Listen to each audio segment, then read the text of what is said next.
Of this, let's bring in Dina Dahl, a law and crime analyst. Good to have you with us, Dina, and thanks for taking the time. Thanks for having me. What do you make of the verdict here?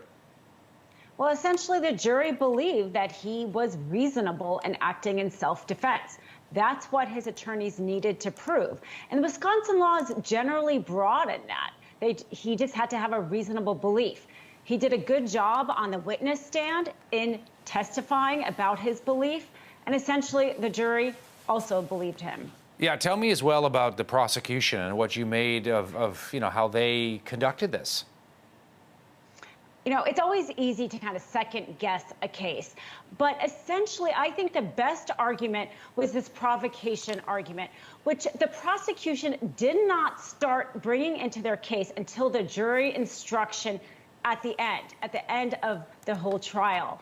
If that had been brought out earlier, I think during cross-examination, they might have been able to elicit better evidence toward this provocation, about whether or not he pointed the gun, whether or not he essentially started the fight, and then also whether or not he retreated after provoking the fight. I think that evidence was lacking and is why they probably came to the conclusion of self-defense. If the prosecution had brought out more of that evidence earlier, possibly we would have had a different outcome. And some people will be stunned by this verdict. 2 people are dead, a 3rd was wounded. Kyle Rittenhouse left his home state, traveled to nearby Wisconsin when these protests were going on. There are implications and issues regarding vigilante justice, so to speak. He was given the gun by a friend. But your take on sort of what this means here, the implications now, the message that it sends.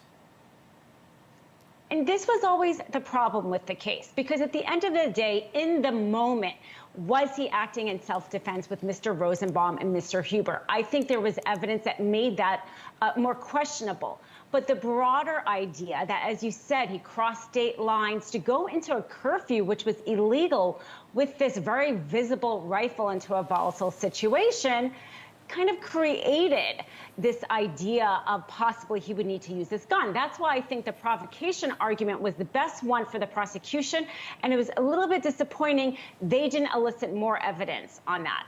Questions about the judge and how he acted during the trial. Also, as I mentioned, an all-white jury with the exception of 1 member. Your thoughts on how that might have had an impact? Well, in terms of the judge, he made the right rulings. He got quite upset about the fact that the prosecution introduced evidence that had been prior excluded.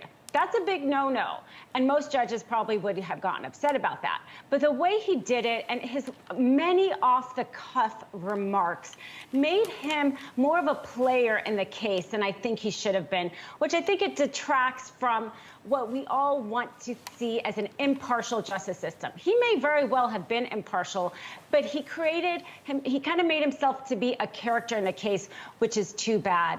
And then in terms of your second question of, how this all kind of played out in terms of race, this case maybe didn't have as much of direct racial components because both the victims and the alleged accuser were both white, but because it happened during a protest of a shooting of a black man by a police officer, there were some broader implications. But I do think that there was not as much of a racial issue in this particular case as maybe the Ahmaud Arbery case that is also going on. Yeah, and I've heard some people say if Kyle Rittenhouse was a black man, this would be very different. Fair or unfair commentary? What do you think?